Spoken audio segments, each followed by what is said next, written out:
அனைவருக்கும் வணக்கம். This is doctor Francis Xavier.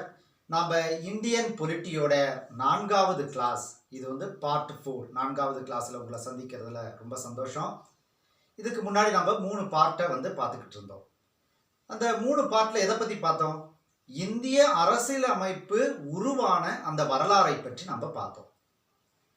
எப்போவுமே எல்லாருமே என்னன்னா 1930களில் தொடங்குறாங்க. அதாவது வந்து இந்திய நேஷனல் காங்கிரஸும் கம்யூனிஸ்ட் பார்ட்டியும் வந்து இந்தியாவுக்கு தனி அரசியலமைப்பு வேண்டும் என்று பிரிட்டிஷாரிடம் ஒரு கோரிக்கை வைத்து அவங்கள ப்ரெஷரைஸ் பண்ணிட்டு இருந்தாங்க. அதில் இருந்து கேபினெட் மிஷனுடைய வருகை, கேபினெட் மிஷனுக்கு அப்புறம் வந்து பார்த்தீங்கன்னா கான்ஸ்டியூஷன் அசம்பிளி ஃப்ரேமிங், அப்படி அதில் இருந்தால் நம்ம பார்த்துக்கிட்டு இருக்கோம். ஆனால் ஒரு வரலாற்று பேராசிரியராக இதை பார்க்கும் பொழுது ஏதோ ஒரு குறை இருக்கிறதே என்று நான் நினைத்தேன்.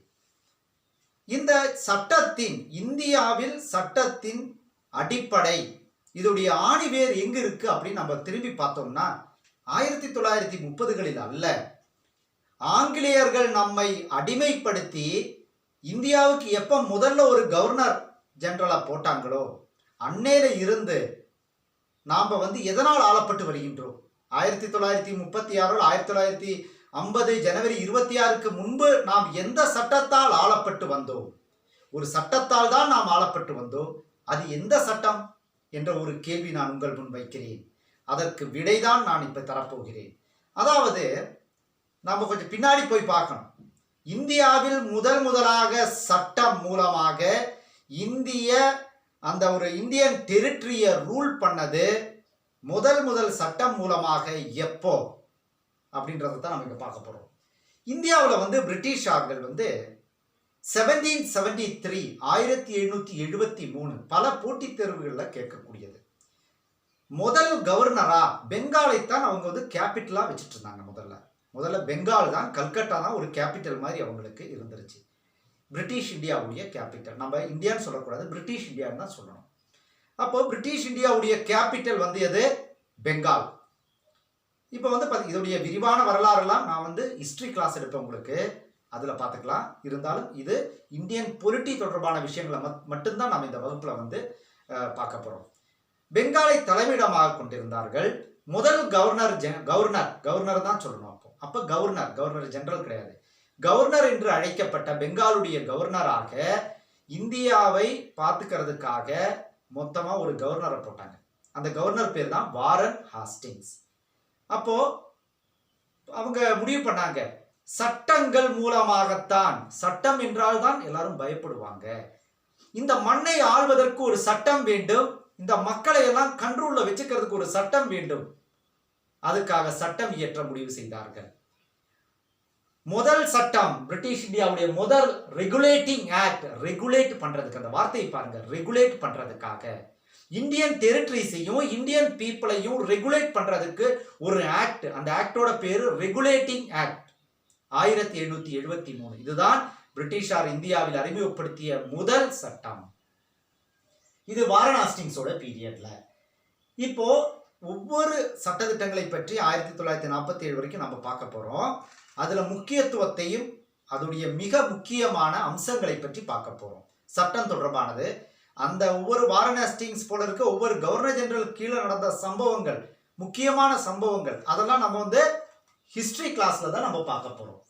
சரிங்களா? அதெல்லாம் வந்து ஹிஸ்டரி கிளாஸ்ல பார்ப்போம். இதுல வந்து இந்தியன் பொலிட்டி தொடர்பான விஷயங்களை மட்டும் பார்ப்போம். இப்போ ரெகுலேட்டிங் ஆக்ட் 1773 மூலமாக ஒரு சென்ட்ரல் அட்மினிஸ்ட்ரேஷனை வந்து, ஒரு சென்ட்ரல் கவர்மெண்ட்டை வந்து இந்தியாவில் வந்து சென்ட்ரல் கவர்மெண்ட் அப்படின்ற உணர்வை மக்களுக்கு வரவைக்கிற அளவுக்கு ஒரு சென்ட்ரல் அட்மினிஸ்ட்ரேஷனை எஸ்டாப்ளிஷ் பண்ணாங்க. நம்பர் 1. நம்பர் 2 என்னன்னா, governor of Bengal was made governor general. பெங்காலின் கவர்னர் என்று முதல்ல அழைக்கப்பட்டவரை எனது கவர்னர் ஜெனரல் என்று சொன்னாங்க. கவர்னர் ஜெனரல் ஆஃப் பெங்கால் அப்படின்னு சொன்னாங்க. முதல்ல கவர்னர் தான் சொல்லிட்டு இருந்தாங்க, அதுக்கப்புறம் கவர்னர் ஜெனரல் ஆக்கிட்டாங்க. அதுக்கப்புறம் என்னங்கன்னா, நம்ம நாட்டில் இப்போ பிரிட்டன்ல இருக்கிற மாதிரி கிறிஸ்துவ மதம் மட்டுமல்ல, இந்தியாவில் வந்து அவங்க பார்த்தோன்னா பல மதங்கள் இருக்கு.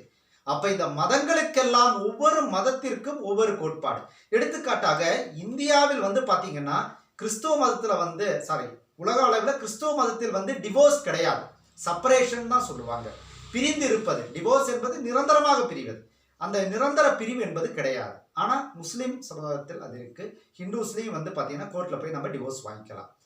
அப்போ என்ன பண்ணாங்க, ஒவ்வொரு மதத்திற்கு தகுந்த மாதிரி சட்டம் வேண்டும் அப்படின்றதுக்காக அந்த சட்ட திருத்தங்கள் மத ரீதியான codified law for Muslims, Hindus, Christians இவங்களுக்கு தனித்தனியாக கோட் ஆஃப் லா வந்து எஸ்டாப்ளிஷ் பண்ணாங்க. ஸோ முக்கியமாக நம்ம இதெல்லாம் பார்க்கணும். வாரன் ஹேஸ்டிங்ஸோடைய பீரியடு சென்ட்ரலைஸ்ட் அட்மினிஸ்ட்ரேஷனை எஸ்டாப்ளிஷ் பண்ணாங்க. அடுத்த மூன்றாவதாக கவர்னர் ஆஃப் பெங்கால்ன்ற பேரை கொஞ்சம் இன்னும் ஒரு ராயலா கவர்னர் ஜெனரல் ஆஃப் பெங்கால்னு மாற்றிக்கிட்டாங்க. அதுக்கடுத்து என்ன பண்ணாங்க, கோடிஃபைடு லா ஃபார் முஸ்லீம்ஸுக்கும் கிறிஸ்டின்ஸுக்கு ஹிந்துஸ்க்கெல்லாம் தனித்தனி லாஸ் மத தொடர்பானது. அதுக்கடுத்து வந்து பார்த்தீங்கன்னா அப்புறம் இவங்க என்ன முடிவு பண்ணாங்கன்னா, முக்கியமான ஒரு முடிவு, ஒவ்வொரு 20 வருடங்களிலும் ஒரு சட்டமானது இயற்றப்படும். அந்த சட்டத்திட்டம் படி தான் இந்திய மண்ணு British India will be ruled according to that regulating act அப்படின்னு சொல்லியிருந்தாங்க. அப்போ 20 வருஷத்துல ஒரு வாட்டி அதை ஃபாலோ பண்ணாங்க அவங்க. அடுத்து என்ன பண்ணாங்கன்னா 56வது பாயிண்ட் நம்பர் 56, நம்ம போன கிளாஸ்ல வந்து 54 பாயிண்ட் பார்த்துருந்தோம், இது 55வது point. So point number 56 Pitt's India act கரெக்டாக 20 வருஷம் முடிஞ்சோட, அதாவது வந்து 20 ஆகல, 1773 ஒரு 20 வருஷம் தான் இவங்க வந்து ஆக்சுவலாக சொல்லியிருந்தாங்க. ஆனால் வந்து பார்த்தீங்கன்னா அடுத்த 1784லேயே வந்து இவங்க என்ன பண்ணிட்டாங்க, அப்போ அந்த ஒரு முதல்ல இயற்றப்பட்ட சட்டத்தை முழுமையாக விலக்கிக் கொள்வது அல்ல அதோடைய பொருள். அந்த சட்டமானது குறைந்து 20 வருஷத்துக்கு நடைமுறையில் இருக்கும். அதை மொத்தம் முழுமையாக வந்து அபாலிஷ் பண்ணலை. ஸோ வந்து 20 வருஷத்துக்கு ஒரு அட்லீஸ்ட் 20 வருஷம் அப்படின்னு தான் சொல்கிறாங்களே தவிர ஒவ்வொரு 20 வருஷத்துக்கு தான் நாங்கள் சட்டை ஏற்றுவோம். அடுத்த வந்து ஏன்னா அடுத்த வந்து 73க்கு அப்புறம் 84ல் வந்து ஏற்றியிருக்காங்க 10 இயர்ஸ் கழிச்சு. ஸோ இது என்ன நீங்கள் பார்க்கணும்னா பிட்ஸ் இந்தியா ஆக்ட் 1784ல் அடுத்த ஆக்ட் கொண்டு வர்றாங்க, ரெண்டாவது ரெகுலேட்டிங் ஆக்ட். இதுபடி என்னன்னா டபுள் கவர்மெண்ட், அது ப்ராவின்ஸில் ஒன்று சென்ட்ரலில் ஒன்று, அதாவது ஸ்டேட்டில் ஒன்று, ஸ்டேட்டுக்கு தலைமை ஒன்று, இப்போ சீஃப் மினிஸ்டர் மாதிரி ஸ்டேட்டுக்கு ஒரு தலைமை வேண்டும், சென்ட்ரலுக்கு ஒரு தலைமை வேண்டும் என்ற டபுள் சிஸ்டம் ஆஃப் கவர்மெண்ட்டை இன்ட்ரடியூஸ் பண்ணுறாங்க. ரெண்டாவது வந்து பிரிட்டிஷோடைய இதெல்லாம் நடக்கிறது வந்து கான்வாலிஸ் என்ற கவர்னருடைய காலத்தில் தான், கான்வாலிஸ் என்ற கவர்னர் ஜெனரல் காலத்தில். இப்போ வந்து பார்த்தீங்கன்னா டைரக்ட் கண்ட்ரோல், பிரிட்டிஷோடைய கண்ட்ரோலை கொஞ்சம் இன்னும் கொஞ்சம் அந்த அந்த இதை வந்து கொஞ்சம் இன்னும் கொஞ்சம் டைட் பண்ணிட்டாங்க. அவங்களுடைய பிரிட்டிஷ் கண்ட்ரோல் கொஞ்சம் இங்கிலீஷ் ஈஸ்ட் இந்தியா கம்பெனி மேலே கொஞ்சம் ஒரு டைட் பண்ணிட்டாங்க அவங்க கண்ட்ரோலை. கான்வாலிஸ் வந்து கவர்னர் ஜெனரலாக இருந்த காலம் இது. மூன்றாவது விஷயம் என்ன பண்ணாங்க, பிரிட்டிஷோடைய கண்ட்ரோல் அதிகரித்தது, டபுள் கவர்மெண்ட் எஸ்டாப்ளிஷ் பண்ணாங்க. இன்னும் மூன்றாவது முக்கியமான ஒரு விஷயம், போலீஸ் இன்ட்ரடியூஸ் பண்ணாங்க இந்தியாவில் முதல் தடவையாக. அப்போ இந்தியாவில் போலீஸ்னால் என்னன்னே தெரியாது, அந்த யூனிஃபார்மோட அந்த போலீஸ்காரங்களை இன்ட்ரடியூஸ் பண்ணாங்க. அடுத்தது வந்து பார்த்தீங்கன்னா இந்த கான்வாலிஸுடைய இந்த காலம் முடிகிற அந்த பீரியடில் 1793ல் அடிக்கடி தேர்வில் கேட்கக்கூடிய ஒரு கேள்வி, பர்மனன்ட் செட்டில்மெண்ட், ஒரு லேண்ட் ரெவென்யூஸ் ஒரு ஆக்ட் ஒன்று இன்ட்ரடியூஸ் பண்ணார், land revenue permanent settlement 1793 Cornwallis பீரியடில், அதை மறந்துடாதீங்க. அடுத்தது வந்து பார்த்தீங்கன்னா charter act of point number 57, charter act of 1793 1793ல் அடுத்த ஆக்டோட வர்றாங்க. அப்போ வந்து பார்த்தீங்கன்னா இவங்க என்ன சொல்லிட்டாங்கன்னா அடுத்த 20 வருஷத்துக்கு இந்த ஆக்ட் இருக்கும் அப்படின்னு சொல்லிட்டாங்க, முன்கூட்டியே சொல்லிட்டாங்க. நீங்கள் வந்து இன்னும் 20 வருஷத்துக்கு அடுத்த 20 வருஷத்துக்கு இந்த ஆக்ட் படி தான் நீங்கள் வந்து செயல்படணும் அப்படின்ட்டு ஒன்று. ரெண்டாவது வந்து கம்பெனி வந்து have to pay 5 lakhs. British administration என்ன சொல்லிட்டாங்கன்னா இங்கிலீஷ் ஈஸ்ட் இந்தியா கம்பெனி என்பது ஒரு ட்ரேடிங் கம்பெனி, இந்த கம்பெனியானது 5 லட்சம் ரூபாய் பிரிட்டிஷ் கிரவுனுக்கு ஒவ்வொரு ஆண்டும் தரணுன்ற ஒரு இதை வந்து ஒரு கட்டளை இட்டார்கள். அதாவது இதுல இருந்து நீங்க என்ன புரிஞ்சுக்கணும்னா the British is tightening the control over the English East India Company. English East India கம்பெனியோடைய அசுரமான வளர்ச்சியும் அசுரமான அந்த வளர்ச்சியை கண்டு அவங்க பொருளாதார வளர்ச்சியை கண்டு அவங்க என்ன சொல்லிட்டாங்க, அந்த காலத்துல 5 லட்சம்னா நினைச்சு பாருங்க எவ்வளவு பெரிய ஒரு அமௌண்ட், பல கோடி ரூபாய்க்கு சமம், இன்றைய பல கோடிகளுக்கு சமம். அதை வந்து ஒரு வருஷம், அப்ப அந்த அளவுக்கு இந்தியா கிட்ட இருந்து இவங்க சுரண்டிட்டு இருந்தாங்க. பல வகையான ஏழை மக்களை பல வகையான வரிகள் மூலமாக சுரண்டி கொண்டு இருப்பதை பார்த்த இங்கிலீஷ் ஈஸ்ட் இந்தியா கம்பெனி, நீ என்ன வேணாலும் சுரண்டிக்கோ, பிரிட்டிஷ் கிரவுன் நீ என்ன வேணாலும் சுரண்டிக்கோ, எனக்கு 5 லட்சம் ரூபாய் கொடு அப்படின்னு ஒரு இந்த ஆக்ட்லயே வந்து சொல்லிட்டாங்க. வாய்மொழியாக சொல்வதல்ல, சட்டம் மூலமாக ஆக்ட் மூலமா சொல்லிட்டாங்க 5 லட்சம் ரூபாய் நீங்க வருஷம் எங்களுக்கு தர வேண்டும் என்று. அப்புறம் வந்து பாத்தீங்கன்னா privilege or country trade to licence to individual licence to இண்டிவிஜுவல்ஸ்க்கு லைசன்ஸ் கொடுத்தாங்க.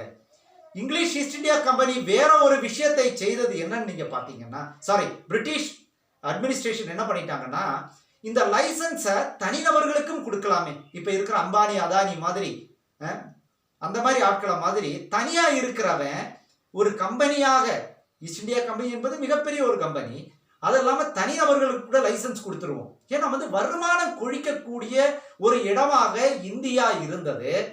பயங்கரமா வருமானம் வருது. அப்ப இதை விட 5 லட்சம் இந்த பக்கம் வாங்கினா அந்த பக்கம் இன்னும் வாங்கலாமேன்றதுக்காக இண்டிவிஜுவலுக்கு லைசன்ஸ் கொடுக்க ஆரம்பித்தது இந்த சார்ட்டர் ஆக்ட் 1793 இருந்துதான். அதுக்கப்புறம் இவங்க என்ன பண்ணிட்டாங்கன்னா, ரெவன்யூவும் ஜுடிஷியரி ஒரே கண்ட்ரோல்ல இருந்துருச்சு, ஒன்னா இருந்துருச்சு. ரெவன்யூ டிபார்ட்மெண்ட்டும் ஜுடிஷியரி டிபார்ட்மெண்ட்டும் ஒன்னா இருந்துருச்சு. அந்த ரெவன்யூ டிபார்ட்மெண்ட்டையும் ஜுடிஷியரி டிபார்ட்மெண்ட்டையும் தனியா பிரிச்சுட்டாங்க. சோ இது முக்கியமான ஒரு விஷயங்கள் நீங்க பார்க்க வேண்டியது. என்ன பண்ணிட்டாங்க, 20 வருஷத்துக்கு எக்ஸ்டென்ஷன் பண்ணிட்டாங்க. 1793 ஆக்ட் பிரகாரம் 5 லட்சம் ரூபாய் கட்ட சொன்னாங்க. இண்டிவிஜுவல் லைசன்ஸ் கொடுக்க ஆரம்பிச்சுட்டாங்க. அதுக்கு அடுத்து பாத்தீங்கன்னா ரெவன்யூவும் ஜுடிஷியரியும் தனித்தனியாக பிரித்தார்கள்.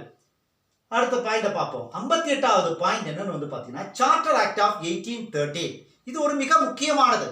1813 ஆக்ட் ரொம்ப முக்கியமானது. இது 20 வருஷத்துக்கு அப்புறம் தான் வருது. ஸோ இந்த ஆக்ட்ல என்ன பண்ணியிருக்காங்கன்னா, அவங்களுடைய ட்ரேடு, ஈஸ்ட் இந்தியா கம்பெனியோட ட்ரேடை இன்னும் கொஞ்சம் டைட்டன் பண்ணிட்டாங்க. இவங்க என்ன பண்றது, கூர்மையாக கவனிக்க தொடங்கி விட்டார்கள் பிரிட்டிஷ் அட்மினிஸ்ட்ரேஷன்.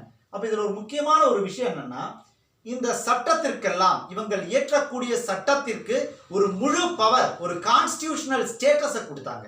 பிரிட்டன்ல இதுக்கு எப்படி அதிகாரம் இருக்கும் அந்த சட்டங்களுக்கு, அதே போன்று எங்களுடைய காலனிகளில் நாங்கள் இயற்றக்கூடிய அனைத்து சட்டங்களுக்கும் ஒரு கான்ஸ்டிடியூஷனல் ஸ்டேட்டஸ் அப்படின்னு சொல்லுவாங்க, அது இருக்குன்னு சொல்லிட்டாங்க. அதிகாரம் உண்டு, சேம் அப்படின்ட்டாங்க. இதுல ஒரு முக்கியமா இந்த 1813 ஆக்டை நம்ம ஒரு முக்கியமான ஒரு விஷயம் இதுல என்ன பார்க்கணும்னா, 2 விஷயங்கள் பார்க்கணும். ஒன்னு, கிறிஸ்டியானிட்டி மிஷனரிஸ், கிறிஸ்துவ மத பரப்புரையாளர்களை மிஷனரி என்று நாம் அழைப்போம். அந்த மிஷனரி ஃபாதர்ஸை இந்தியாவுக்கு வர்றதுக்கு பிரிட்டன் அரசாங்கம் அனுமதி அளித்தது ஒன்று.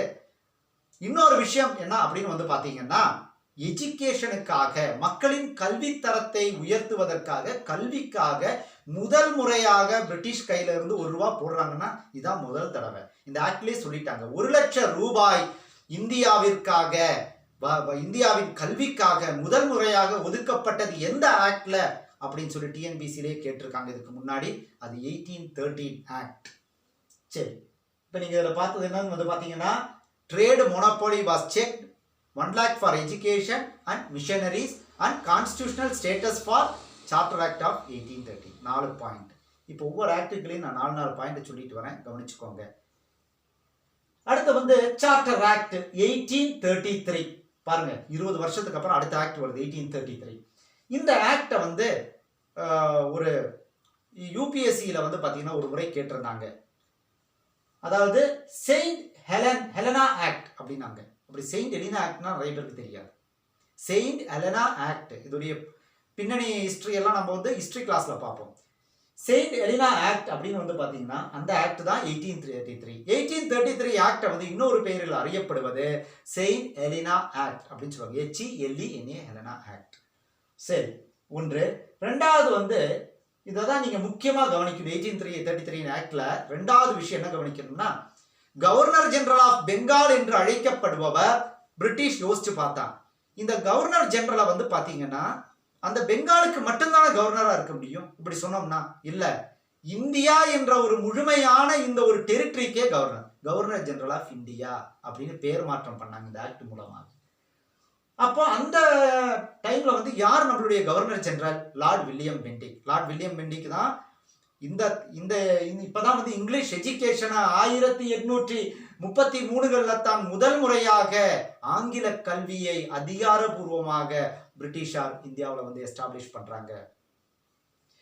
அதுக்கு காரணம் லார்ட் மெக்கலே என்ற லா மெம்பர். அவர் தான் லா மெக்கலே தான் அதை வெளியிடுகிறார். அதை நம்ம ஹிஸ்டரியில பார்ப்போம் அதோடைய டீட்டெயில்ஸ் எல்லாம். அப்ப இருந்த லா மெம்பர் பேர் மெக்கலே. அதுக்கு அடுத்து பாத்தீங்கன்னா முதல்ல இருக்கிற ஆக்ட்ல நான் சொன்னேன் மிஷனரிய அலோவ் பண்ணாங்க. அதுக்கு அடுத்த கட்டத்துக்கு வந்துட்டாங்க பிரிட்டிஷ் இந்த ஆக்ட்ல. இந்த ஆக்ட்ல என்ன பண்றாங்கன்னா, சட்டபூர்வமாக எழுத்துப்பூர்வமாக என்ன சொல்றாங்கன்னா, பிஷப்ஸ் 3 பிஷப்புகளை இந்தியாவிற்கு அனுப்பி வைக்கின்றோம் அப்படின்றாங்க. பிஷப்னா உங்களுக்கு தெரியும், கிறிஸ்தவர்களின் தலைமை வந்து வெட்டிக்கான்ல இருக்கக்கூடிய போப்பு, அதுக்கு கீழே ஒவ்வொரு நாடுகள்லையும் பிஷப்பால் ஆளப்படுகிறது. பிஷப்புக்கு கீழே விசி இருப்பாங்க, அதுக்கு கீழே வந்து ஃபாதர்ஸ் இருப்பாங்க. இந்த சர்ச் லெவல்ல பல அந்த ஹைரார்கியை நீங்க பாத்தீங்கன்னா தெரியும். அப்போ பிஷப் என்பது ஒரு நாட்டின் அளவில் தலைமை பொறுப்பிலே ஒரு ரீஜனுடைய ஹெட்னு சொல்லலாம். அப்ப அந்த மாதிரி 3 பிஷப்ஸை அனுப்புறதுக்கு இந்த ஆக்ட் பர்மிஷன் கொடுத்தாங்க.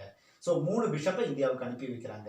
அடுத்த வந்து கோடிஃபிகேஷன் ஆஃப் லா, இந்த சட்டத்தை எல்லாம் இன்னொரு வாட்டி திருத்துறாங்க, சட்ட திருத்தம் பண்றாங்க. கோடிஃபிகேஷன் ஆஃப் லா யார் தலைமையில?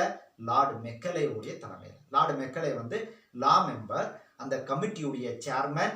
ஆங்கில எஜுகேஷன், இங்கிலீஷ் எஜுகேஷனை வந்து அதிகாரபூர்வமாக அறிவிக்கிறதும் இவர் தான், லார்டு மெக்கலே தான்.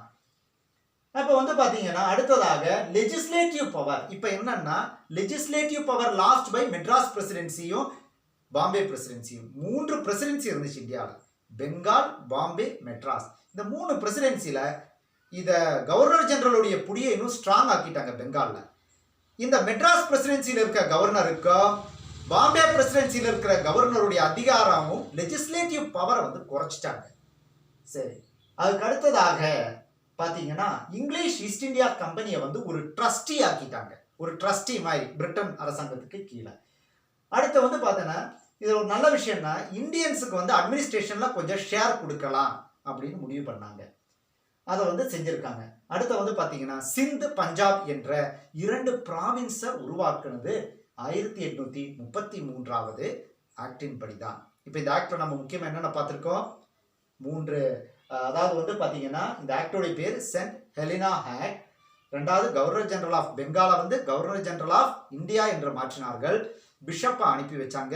இந்தியன்ஸுக்கு அட்மினிஸ்ட்ரேஷன்ல ஷேர் கொடுத்தாங்க. அடுத்து வந்து இங்கிலீஷ் ஈஸ்ட் இந்தியா கம்பெனி ஒரு ட்ரஸ்டின்னு ஒரு வார்த்தையை ஆட் பண்ணிட்டாங்க அவங்க ரெகுலேஷன்ஸ்ல. அடுத்து வந்து லார்டு மெக்கலே மூலமாக இங்கிலீஷ் எஜுகேஷனை இங்கே இன்ட்ரடியூஸ் பண்றாங்க. சிந்த், பஞ்சாப் என்ற ப்ராவின்ஸை வந்து புதுதாக ஒரு ப்ராவின்ஸை வந்து நிறுவுகிறார்கள். ஸோ 6 பாயிண்ட் நீங்க இந்த ஆக்டை பத்தி ஞாபகம் வச்சுக்கணும். 6 பாயிண்ட் மிக முக்கியமானது. எந்த ரூபத்திலையும் உங்களுக்கு பரீட்சையில் இந்தியன் பொலிட்ரி என்ற ஒரு இதன் கீழ் வரக்கூடிய கேள்விகள் இதெல்லாம். அடுத்தது சார்ட்டர் ஆக்ட் ஆஃப் 1853. அடுத்த 20 வருஷத்துக்கு அப்புறம் அடுத்த சார்ட்டர் ஆக்டோட பிரிட்டிஷ் வர்றாங்க.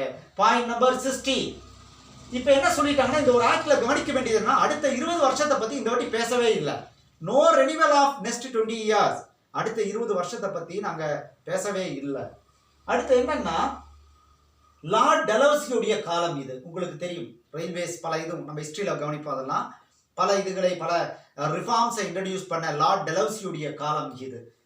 அசாம், பர்மா, சென்ட்ரல் ப்ராவின்ஸ் என்ற 3 ப்ராவின்ஸை இப்போ உருவாக்குறாங்க. போன ஆக்ட்ல வந்து சிந்து, பஞ்சாப் மாதிரி அசாம், பர்மா, சென்ட்ரல் ப்ராவின்ஸ் என்ற 3 ப்ராவின்ஸை உருவாக்குறாங்க இவங்க. அதுக்கடுத்து வந்து பாத்தீங்கன்னா 1854 வந்து பாத்தீங்கன்னா மெக்கலே வந்து அந்த லாவோடைய மெக்கலே வந்து லா மெம்பரா இருந்த மெக்கலே வந்து 1854 அவர் தலைமையில சிவில் சர்வீஸ் எக்ஸாமினேஷனை இன்ட்ரடியூஸ் பண்றாங்க. முக்கியமான பாயிண்ட், அதாவது சிவில் சர்வீஸ் எக்ஸாமினேஷனை இந்தியாவில் வந்து 1854 மெக்கலே சேர்மனாக இருக்கக்கூடிய ஒரு கமிட்டியின் மூலமாக இந்தியாவில் சிவில் சர்வீஸ் எக்ஸாமினேஷன் இன்னைக்கு நம்ம நடத்துற யூபிஎஸ்சி அதை வந்து இன்ட்ரடியூஸ் பண்றாங்க. அதுக்கடுத்து வந்து பாத்தீங்கன்னா செப்பரேட் கவர்னர் ஃபார் பெங்கால். இப்ப இது வரைக்கும் அந்த பெங்காலுடைய கவர்னர் ஜெனரலாக இருந்தவர் தான் பெங்காலுக்கும் கவர்னர், எல்லாத்துக்கும் கவர்னர். இப்ப நம்ம டெல்லியில வந்து பாத்தீங்கன்னா பிரைம் மினிஸ்டரும் அங்கதான் இருப்பாங்க. டெல்லிக்கு யூனியன் டெரிட்டரிக்கு தனியா சிஎம் இருக்காரு, கேஜ்ரிவால் அவர்கள். அதே போன்றுதான் என்ன பண்ணிட்டாங்க, இப்ப பெங்காலுக்கு தனியா ஒரு கவர்னரை போட்டாங்க. அந்த கவர்னர் ஜெனரலா அங்க இருந்தவர் என்ன பண்ணிட்டாரு, நம்ம லார்ட் டல்ஹவுசி இந்தியா முழுக்கமாக கவர்னர் ஜெனரலாக இருந்தாரு. அந்த அதிகாரத்தை பிரித்து கொடுப்பது. அடுத்து வந்து பாத்தீங்கன்னா கவர்னர் ஃபார் பெங்கால். அடுத்து வந்து பாத்தீங்கன்னா board of directors reduced. Board of டைரக்டர்ஸ்ல மொத்தம் 24 பேர் இருக்கிறத 18 பேராக ரெடியூஸ் பண்ணிட்டாங்க. நல்லா கவனிங்க, போர்ட் ஆஃப் டைரக்டர்ஸ்ல 24 பேர் இருந்தாங்க, அதை என்ன பண்ணிட்டாங்க 18ஆ குறைச்சிட்டாங்க. லெஜிஸ்லேட்டிவ் கவுன்சில்ல வந்து பாத்தீங்கன்னா 6ல இருந்து 12ஆ இன்க்ரீஸ் பண்ணிட்டாங்க. லெஜிஸ்லேட்டிவ் கவுன்சிலை இன்க்ரீஸ் பண்ணாங்க, போர்டை வந்து ரெடியூஸ் பண்ணிட்டாங்க. இதுல சார்ட்டர் ஆக்ட் 1853ல. அதுக்கு அடுத்தது வந்து பாத்தீங்கன்னா இந்தியன் ஆக்ட் 1858 மிக முக்கியமானது. ஃபர்ஸ்ட் வார் ஆஃப் இண்டிபெண்டன்ஸ், சிப்பாய் முட்டணி. அந்த சிப்பாய் கழகத்திற்கு பின்பு பிரிட்டிஷ் அட்மினிஸ்ட்ரேஷன், அதை சிப்பாய் கழகத்தை பற்றி தனியாக நான் வகுப்படுத்தியிருக்கிறேன். இனிமேலும் அது யூபிஎஸ்சி தரத்தில் இனிமேல் அடுத்த வகுப்புகள் ஹிஸ்டரி எடுக்கும்போது நான் உங்களுக்கு சொல்றேன். சிப்பாய் முட்டணி இந்தியாவில் பிரிட்டிஷ் அரசாங்கத்தை முதல் முறையாக அதனுடைய ஆணிவேரை அசைத்தது இந்த சிப்பாய் கழகம் தான் என்பதை நீங்கள் அறிவீர்கள். சிப்பாய் கழகத்திற்காக முடிந்தவுடன் மிக தெளிவா பிரிட்டிஷ் கவர்மெண்ட் யோசிச்சு கொண்டு வந்த ஒரு ஆக்ட் தான் 1858 ஆக்ட். இங்கிலீஷ் ஈஸ்ட் இந்தியா கம்பெனியின் அதிகாரத்திற்கு முற்றுப்புள்ளி வைத்தார்கள். ஒன்று 1858 ஆக்ட் இங்கிலீஷ் ஈஸ்ட் இந்தியா கம்பெனியுடைய அதிகாரத்திற்கு முற்றுப்புள்ளி வைத்த ஒரு ஆக்ட். ரெண்டாவது என்ன பண்ணிட்டாங்க, கவர்னர் ஜெனரல் என்ற பெயர் அப்படியே நீக்கிட்டாங்க. கவர்னர் ஜெனரல் ஆஃப் இந்தியா என்றால் ஒரு சர்வாதிகாரத்தை குறிக்கக்கூடியது. இனிமே உங்களுக்கு அது வேண்டாம், வைஸ்ராய் அப்படின்னு சொல்லிட்டாங்க. அப்போ 1858ல யார் கவர்னர் ஜெனரலா இருந்தாங்க, லார்டு கேனிங் என்பவர். அவர் என்ன சொல்லிட்டாரு, இனிமே நீங்க கவர்னர் ஜெனரல் கிடையாது, இனிமே நீங்க வைஸ்ராய் ஆஃப் இந்தியா. அப்ப கடைசி கவர்னர் ஜெனரல் யாரு, லார்ட் கேனிங். முதல் வைஸ்ராய் யாரு, லார்ட் கேனிங். சோ பிரிட்டிஷ் அட்மினிஸ்ட்ரேஷனுக்கு கீழே மொத்தமாக இந்தியா இந்திய அட்மினிஸ்ட்ரேஷன் என்பது directly came under the control of the crown இந்த ஆக்ட் பிரகாரம். சரி, அடுத்து பாத்தீங்கன்னா 62வது பாயிண்ட் நம்ம பார்க்க போறோம். Indian council act 1861. இது பாத்தீங்கன்னா ரொம்ப முக்கியமானது. போர்ட்ஃபோலியோ, அதாவது ஒவ்வொரு மினிஸ்டருக்கு ஒவ்வொரு டிபார்ட்மெண்ட்டை நம்ம ஒதுக்குவோம் இல்லையா, அந்த மாதிரி ஒவ்வொரு டிபார்ட்மெண்ட்டை தனித்தனியா பிரிச்சாங்க. இப்போ நிறைய டிபார்ட்மெண்ட் இருக்கு நம்மளுக்கு, உங்களுக்கு தெரியும். ரெவன்யூ இருக்கு, ஃபாரஸ்ட் இருக்கு, போலீஸ் இருக்கு, ஜுடிஷியரி இருக்கு. அந்த மாதிரி டிபார்ட்மெண்ட் வைஸா இவங்க பிரிக்க ஆரம்பிச்சிட்டாங்க. டிபார்ட்மெண்ட் போர்ட்ஃபோலியோ சிஸ்டத்தை இன்ட்ரோடியூஸ் பண்ணாங்க. அதே மாதிரி இந்தியன் கவுன்சில்ல 3 இந்தியன்ஸ் ஆட் பண்ணிட்டாங்க. அந்த 3 இந்தியன்ஸ் யாருன்னு பார்ப்போம். தினகர் ராவ், பனாரஸ் ராஜா, அடுத்து பாத்தீங்கன்னா அடுத்து Raja of Patiala, Raja of Patiala, Raja of Banaras, அடுத்து தினகர் ராவ். இந்த 3 பேர் தான் முதலாக அதிகாரப்பூர்வமாக இந்தியன் கவுன்சில்ல பிரிட்டிஷ் கவுன்சில்ல அவங்க சேர்த்துக்கிட்டாங்க. இப்போ அடுத்தபடியாக நம்ம பார்க்க போறது பாயிண்ட் நம்பர் 63. 63ல இந்தியன் கவுன்சில் ஆக்ட் 1892. இந்த 92ல முக்கியத்துவம் என்ன, ரெப்ரசன்டேட்டிவ் சிஸ்டத்தை இன்ட்ரோடியூஸ் பண்ணியிருக்காங்க. Representative system was introduced by the Council Act of 1892. அடுத்தது இது முடிஞ்ச உடனே இந்தியாவில் அடுத்த ஆக்ட் 1909 ஆக்ட் வருது. உங்கள் அனைவருக்கும் தெரியும், அதாவது 1892க்கு பிறகு பல சம்பவங்கள் இந்தியாவில் நடந்தது. லார்ட் கர்சனுடைய காலத்தில் 1905ல பெங்காலை பிரிச்சுட்டாங்க. அந்த மாதிரி பல பிரச்சனைகள் நடந்து அதிருப்திக்கு இடையில், அதே மாதிரி 1909ல தான் இந்தியன் நேஷனல் காங்கிரஸ் 1909ல தான் முதல் முறையாக, 1908ல தான் முதல் முறையாக எங்களுக்கு கான்ஸ்டிடியூஷன் வேணும்னு சொல்லி பிரச்சனை பண்ண ஆரம்பிச்சிட்டாங்க. ஸோ இந்த பின்னணியில் தான் பிரிட்டிஷ் அரசாங்கம் அவசரமாக இவர்களை திருப்திப்படுத்த வேண்டும், இவர்களை சாந்தப்படுத்த வேண்டும் என்ற நோக்கிலே 1909ல ஒரு ஆக்டை கொண்டு வர்றாங்க, ஒரு regulating act.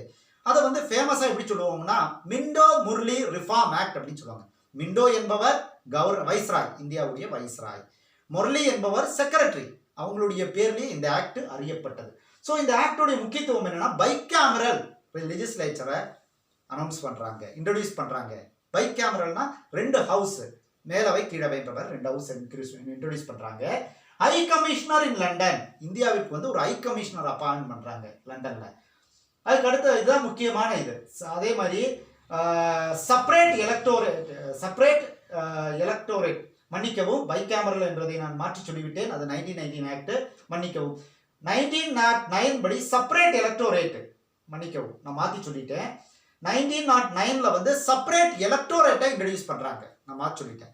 Separate electorate 1909 Minto Murali reform act என்று அழைக்கப்படுகிற இந்த 1909 ஆக்ட் படி என்ன பண்றாங்கன்னா செப்பரேட் எலக்டோரேட் முஸ்லிம்ஸ்க்கு செப்பரேட்டா கொடுக்குறாங்க. ஏன்னா முஸ்லிம்ஸ் நிறைய பேர் இருக்கிறாங்க இப்ப இருக்கிற பகுதிகளை. இது ஒரு என்ன சொல்ற கம்யூனலிசத்தின் விதையை முதலாக இவர்கள் விதைக்கிறார்கள். பார்ட்டிஷன் ஆஃப் பெங்கால் மூலமா மட்டுமல்ல, சட்டம் மூலமாக, ஒரு சட்ட திருத்தம் மூலமாக இவர்கள் ஒரு கம்யூனலிசத்தம், டிவைட் அண்ட் ரூல் என்ற பாலிசியின் விதையை முதலாக இவர்கள் அங்கே விதைக்கிறார்கள் என்று கூறலாம். 1909 செப்பரேட் எலக்டோரேட்.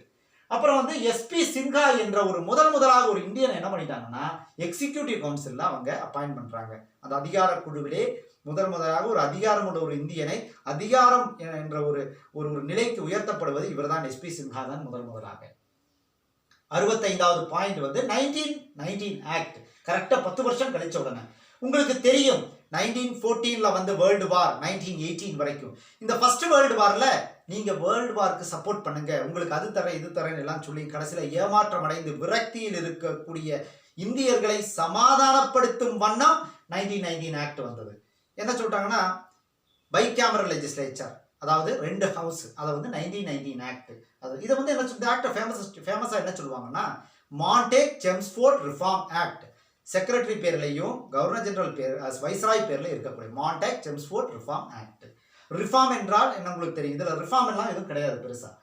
ஸோ வந்து ஹை கமிஷனரை லண்டன்ல அமைச்சதும் பைகேமரல் லெஜிஸ்லேச்சர் இன்ட்ரோடியூஸ் பண்ணதும் 1919 ஆக்ட் மூலமாகத்தான். அதே மாதிரி டயார்கி, அதாவது டயார்கி இன்ட்ரோடியூஸ் பண்றாங்க 1919ல. மூணாவது முக்கியத்துவம் 2 classes of administration, executive council and ministers என்ற 2 வகையான ஒரு அட்மினிஸ்ட்ரேஷனை டயார்கி இன்ட்ரோடியூஸ் பண்றது இந்த ஆக்ட் பிரமா தான். அதுக்கு அடுத்த முக்கியமான ஆக்ட் 1935 ஆக்ட். இந்த 1935 ஆக்ட்ல வந்து பாத்தீங்கன்னா மிக முக்கியமா நம்ம கவனிக்கணும், நம்மளுடைய constituent assembly sources of constitution, நம்மளுடைய கான்ஸ்டியூஷன்ல நிறைய விஷயங்களை நான் சொன்னேன் 1935 ஆக்ட்ல இருந்து தான் எடுத்திருக்காங்க. இந்த ஆக்டோட பாதி அப்படியே நம்ம எடுத்துக்கிட்டோம். இந்த ஆக்ட் ரொம்ப முக்கியமானது, நிறைய நல்ல விஷயங்கள் எல்லாம். ஏன்னா வந்து அதாவது வந்து பாத்தீங்கன்னா இந்தியாவுடைய கண்ட்ரோல் வந்து தன்னுடைய பிரிட்டிஷ் கையில இருந்து போகுதுன்னு தெரிஞ்ச உடனே முடிகிற அளவுக்கு இவங்களை சாந்தப்படுத்துறதுக்காக சில நல்ல விஷயங்களை கொடுத்தாங்க அவங்க. அதான் 3 லிஸ்டா பிரிச்சுட்டாங்க. இப்ப நாம சொல்லுவோம் இல்லைங்களா, federal list, provincial list, concurrent list. இப்ப நம்ம சொல்லுவோம் central list, state list, union list, state list, concurrent list. இன்னைக்கும் நம்ம அதை ஃபாலோ பண்ணிட்டு இருக்கோம். அந்த மாதிரி 3 லிஸ்டா பிரிச்சாங்க அதிகாரத்தை. அடுத்து வந்து ஃபெடரல் கோர்ட், எல் போடல, ஃபெடரல் கோர்ட். டெல்லியில வந்து ஃபெடரல் கோர்ட் எஸ்டாப்ளிஷ் பண்ணாங்க. அப்படின்னா என்னது, இன்னைக்கு நம்மளுக்கு இருக்கிற சுப்ரீம் கோர்ட். அடுத்து வந்து direct election in India for the first time, election introduce பண்ணாங்க முதல் தடவையாக. அதுக்கு அடுத்து என்ன, Indian council abolished, Indian council ஒன்று இருந்தது அபாலிஷ் பண்ணிட்டாங்க. ப்ரொவின்ஷியல் அட்டானமியை ரெடியூஸ் பண்ணிட்டாங்க. ப்ரொவின்ஷியல் அட்டானமி என்ன, ஸ்டேட்டுக்கு இருக்கக்கூடிய அந்த அதிகாரத்தை சொல்லியும் சொல்லாம அவங்க ரெடியூஸ் பண்ணாங்க. ஸோ 1935 ஆக்ட் வரைக்கும் நம்ம பார்த்துட்டோம்.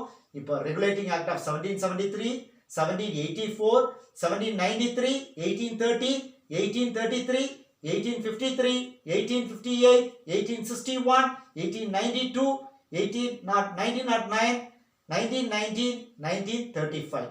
12 ரெகுலேஷன் ஆக்டை பற்றி நம்ம பார்த்துருக்கோம்.